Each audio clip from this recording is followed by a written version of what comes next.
Hello, Michael here.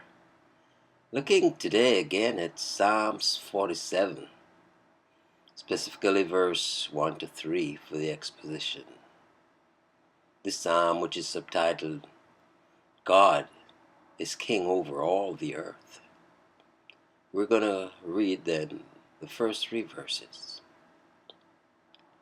Verse 1. O clap your hands, all ye people. Shout unto God with the voice of triumph. Verse 2. For the Lord Most High is terrible. He is a great king over all the earth. In verse 3.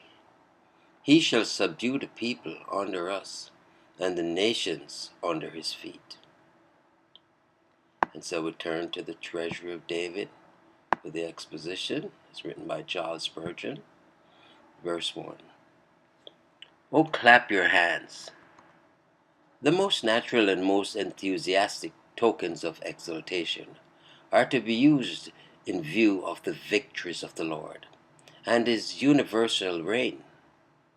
Our joy in God may be demonstrative, and yet he will not censure it. All ye people. The joy is to extend to all nations. Israel may lead the van, but all the Gentiles are to follow in the march of triumph, for they have an equal share in that kingdom where there is neither Greek nor Jew, but Christ is all and in all. Even now, if they did but know it, it is the best hope of all nations that Jehovah ruleth over them. If they cannot all speak the same tongue, the symbolic language of the hand they can all use. All people will be ruled by the Lord in the latter days, and all will exult in that rule. Were they wise, they would submit to it now, and rejoice to do so. Yea, they would clap their hands in rapture at the thought. Shout, let your voice keep tune with your hands. Unto God, let him have all the honors of the day, and let them be loud, joyous, universal, and undivided.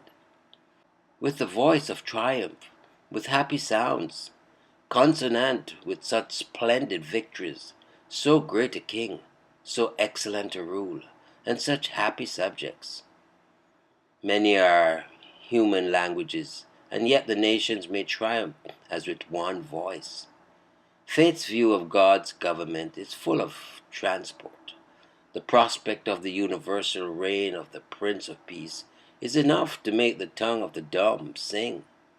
What will the reality be? Well might the poet of the seasons bid mountains and valleys raise their joyous hymn. For the great shepherd reigns, and his unsuffering kingdom yet will come. Verse 2. For the Lord, or Jehovah, the self-existent and only God, most high, most great in power, lofty in dominion, eminent in wisdom, elevated in glory, is terrible. None can resist his power or stand before his vengeance. Yet, as these terrors are wielded on the behalf of his subjects, they are fit reasons for rejoicing. Omnipotence, which is terrible to crush, is almighty to protect. At a grand review of the troops of a great prince, all his loyal subjects are filled with triumph, because their liege lord is so able to defend his own, and so much dreaded by his foes. He is a great king over all the earth, not over Judea alone, but even to the utmost isles his reign extends.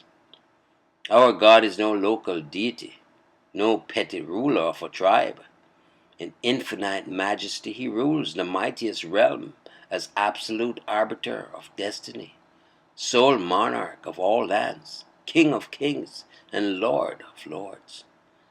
Not a hamlet or an islet is excluded from his dominion.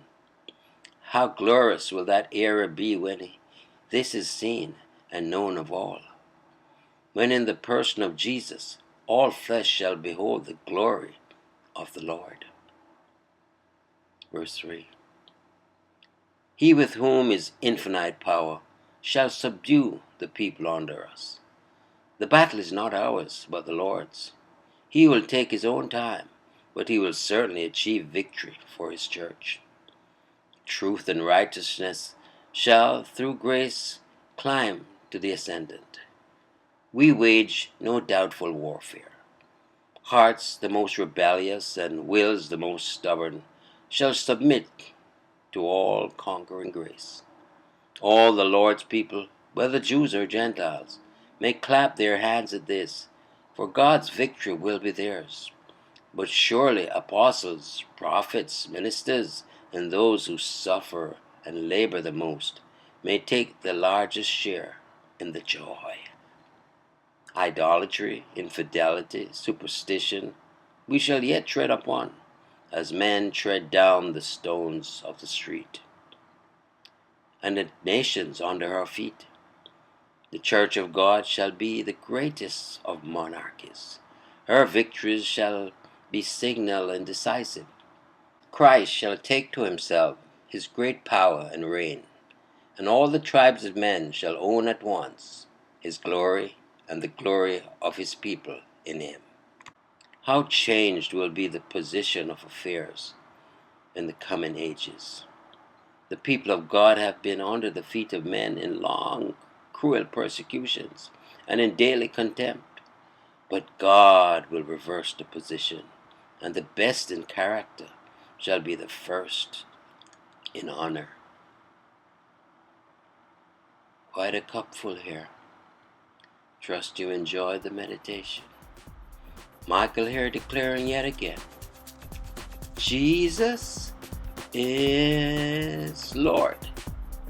Until next time, be blessed.